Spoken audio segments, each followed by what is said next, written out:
Paris, 1694. A frail child is born into a wealthy family, François-Marie Arouet. From the start, he is different. His sharp wit shines even as a boy, but it makes him enemies. While other children are taught obedience, young François learns rebellion. He grows up in a France ruled by kings and priests, where questioning authority could cost your life. Yet in school, he mocks his teachers with clever verses. He refuses to bow to power. His father wants him to be a lawyer. Instead, he dreams of being a writer, a dangerous choice in an age when words could send you to prison.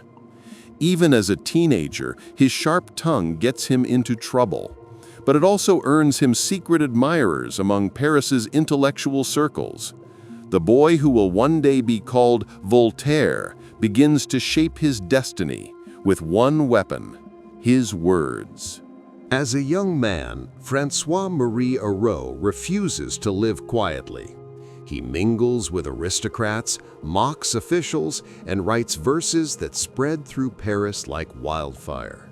His wit is sharp but dangerous. Satire in France is no game. It is an act of defiance.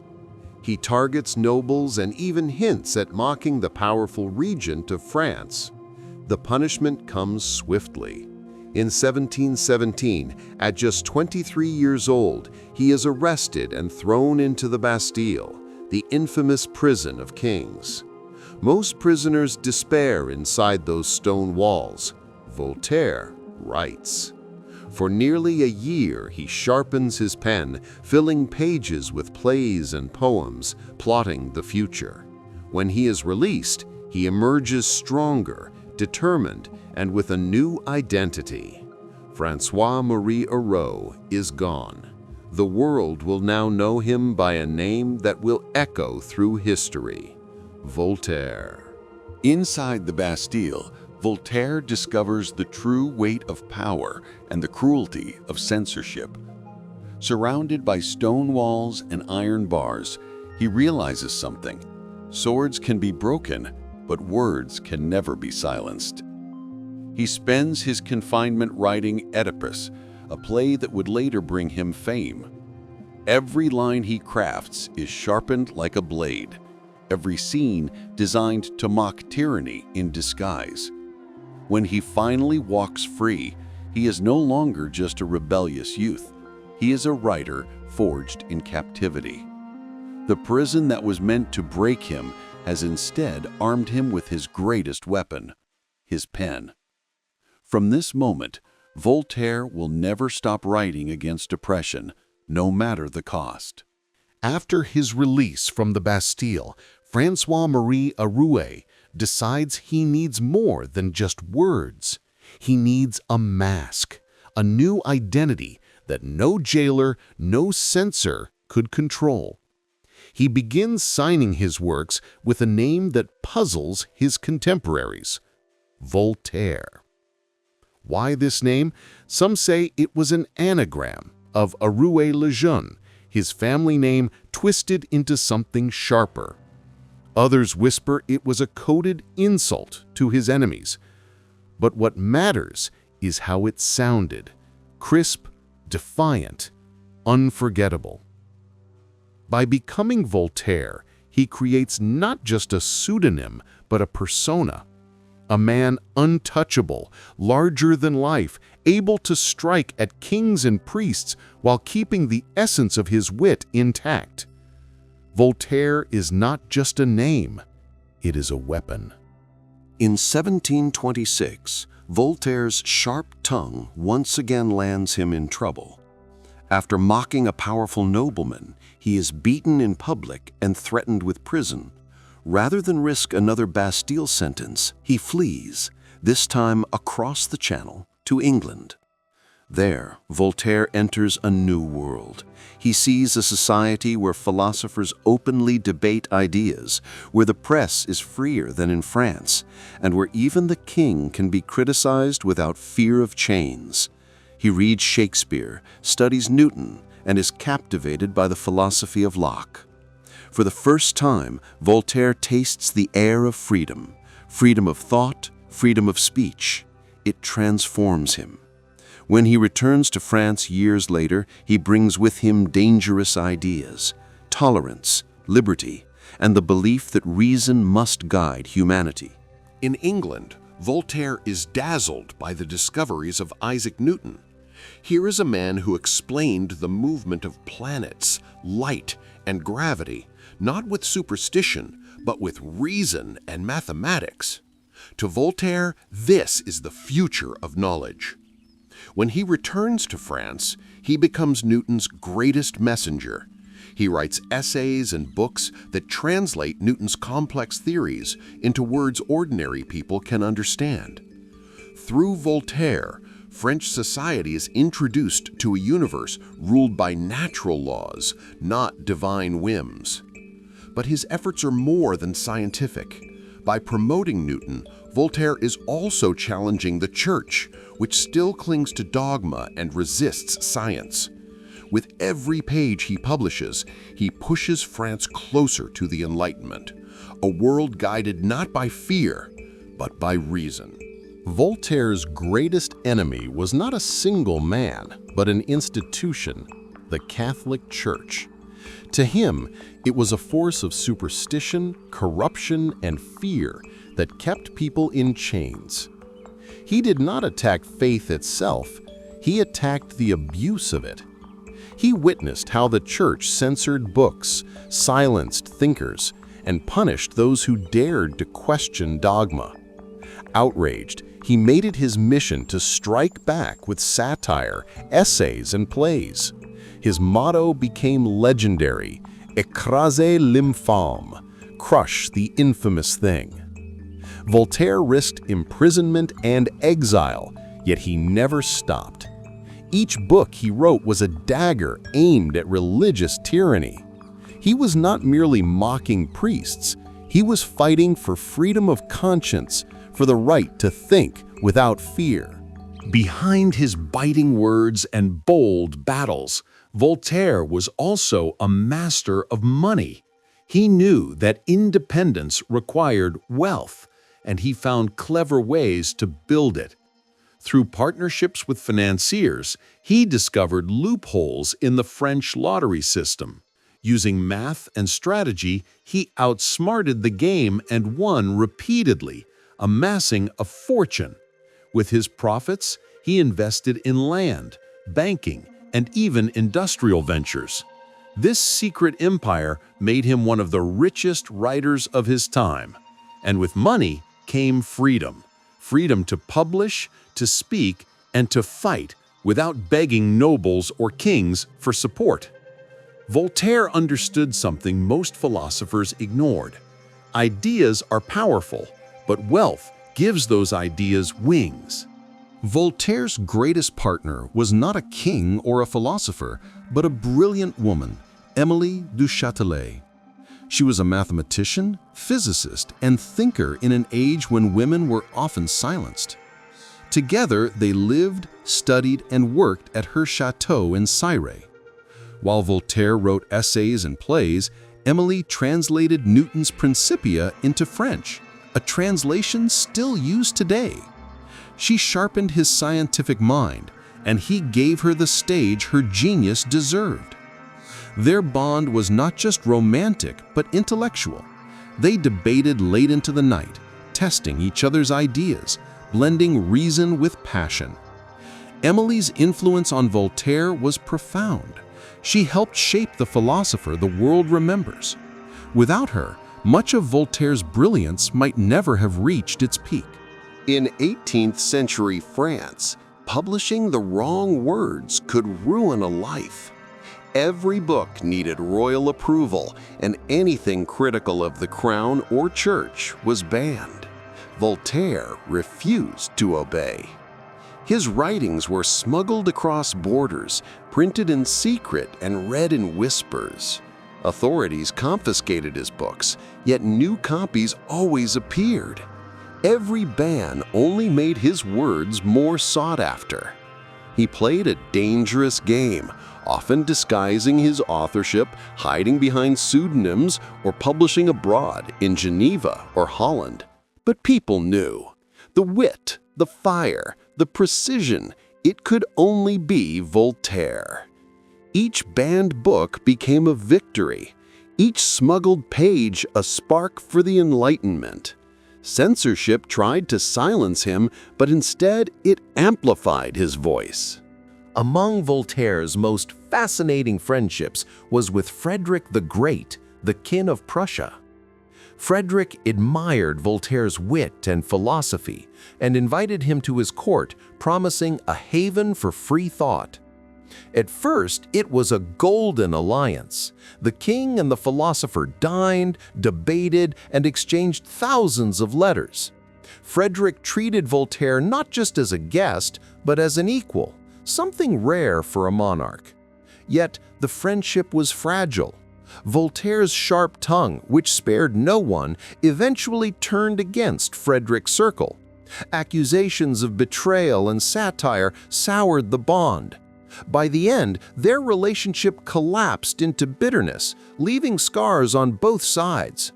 Still, their connection showed how Voltaire's influence reached even thrones and how even kings were not safe from his pen. What began as admiration ended in conflict. Voltaire, never one to hold back, mocked Frederick's court and even ridiculed one of his closest allies. The king, proud and easily wounded, could not forgive such insults. The break was ugly. Voltaire attempted to leave Prussia, but Frederick had him detained and humiliated. The philosopher, once treated like royalty, was now treated like a traitor. Their thousands of letters turned into cold silence. This episode revealed both Voltaire's brilliance and his flaw. His wit was too sharp to be contained, even at the cost of powerful friendships. For Voltaire, truth and satire mattered more than royal favor. And once again, his pen proved mightier than any crown. In 1759, Voltaire released the work that would define him forever, Candide. At first glance, it looked like a simple adventure tale, but beneath its humor was fire. Through Candide's travels, Voltaire mocked blind optimism, the cruelty of war, the corruption of the church, and the hypocrisy of rulers. Every chapter was a dagger wrapped in laughter. Readers laughed and then realized the jokes carried painful truths. The authorities tried to ban it. Still, Candide spread like wildfire, smuggled across borders, whispered in salons, and passed from hand to hand. It became not just a book, but a weapon, one that exposed the absurdities of the world. With Candide, Voltaire proved satire could shake empires more than sermons or speeches ever could. Voltaire had witnessed too much blood spilled in the name of religion, too many lives destroyed by fanaticism. Out of this came one of his strongest beliefs: tolerance. He argued that no government, no church, had the right to dictate a person's conscience. Justice, he said, must be based not on dogma, but on fairness and reason. To him, intolerance was the root of cruelty, and tolerance the seed of peace. In his treatise on tolerance, he defended victims of injustice, reminding the world that humanity is one family, and persecuting someone for their beliefs is an attack on all. Voltaire's cry was clear: a just society cannot exist without freedom of thought. His words would echo long after him, inspiring revolutions and shaping modern rights. Voltaire's official works were bold, but his private letters were even sharper. He wrote thousands of them, often coded, smuggled, or disguised under false names. In these secret exchanges, he mocked kings, exposed corruption, and plotted strategies to spread Enlightenment ideas. Through letters, he connected with philosophers across Europe, Rousseau, Diderot, Catherine the Great of Russia. He built an invisible network of thinkers who exchanged dangerous ideas under the eyes of censors. Some letters revealed Voltaire's true fire, blunt criticisms of tyranny, biting humor against superstition, and warnings about fanaticism. Many of these letters were so radical, they could never be published during his lifetime. The Secret Correspondence shows us a hidden Voltaire, not just a writer, but a strategist of ideas, waging war on ignorance with ink and paper. Voltaire believed that superstition was the true enemy of humanity. To him, it was not harmless folklore, but a tool of control, a way priests and rulers kept people afraid and obedient. He attacked the idea that earthquakes, plagues, or disasters were punishments from God. Instead, he argued, they were natural events that science could explain.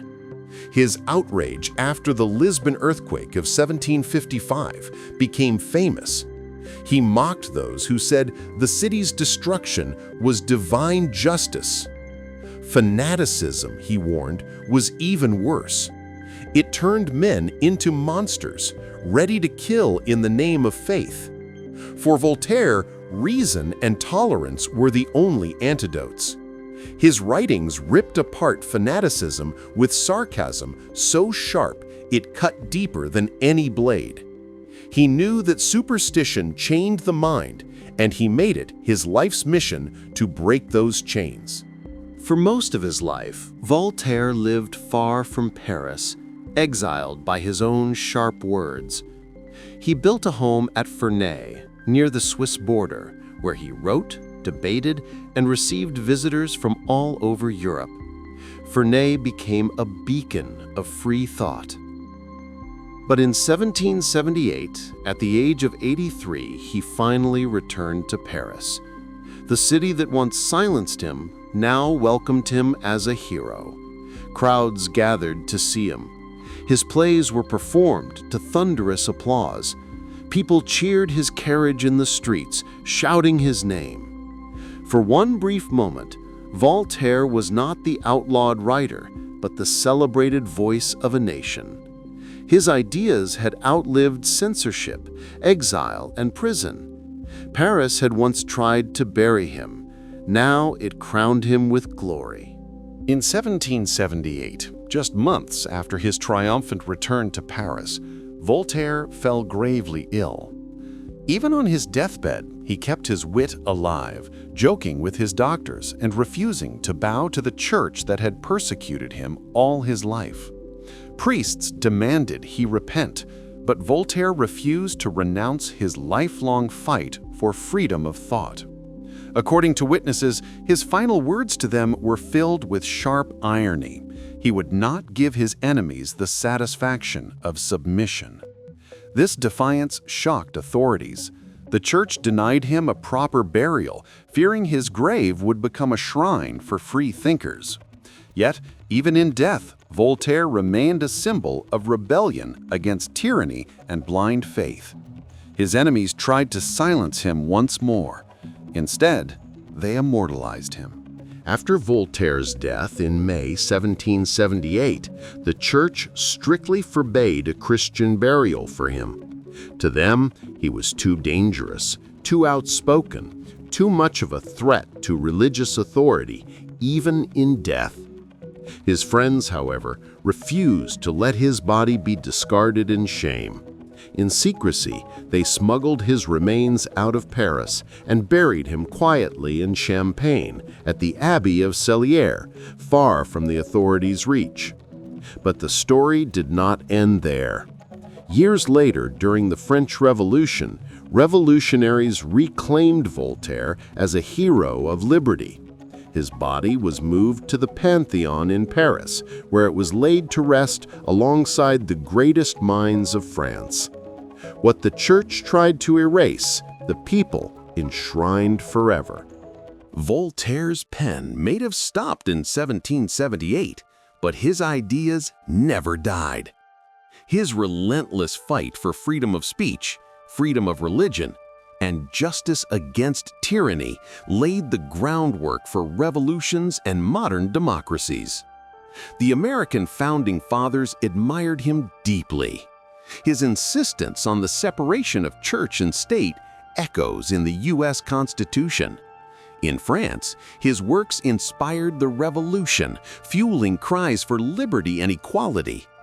Even today, his spirit lives on wherever people stand up against censorship, superstition, and oppression. Voltaire showed the world that one voice, sharp and fearless, can shake entire empires. He was not perfect, few great figures are, but his courage in facing power and exposing hypocrisy remains timeless. Voltaire's brilliance shines most clearly in his words, sharp, witty, and unafraid to cut through illusion. Here are some of his most powerful quotes. "I disapprove of what you say, but I will defend to the death your right to say it." A timeless defense of free speech. "Those who can make you believe absurdities can make you commit atrocities."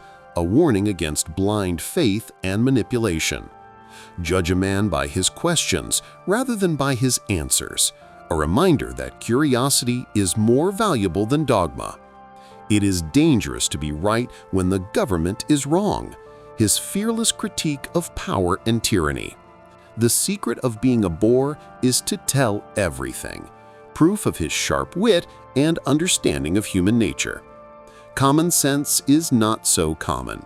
A reflection on the rarity of true wisdom. "Man is free at the instant he wants to be." His call for inner strength and liberation. "Every man is guilty of all the good he did not do." A challenge to live responsibly and morally.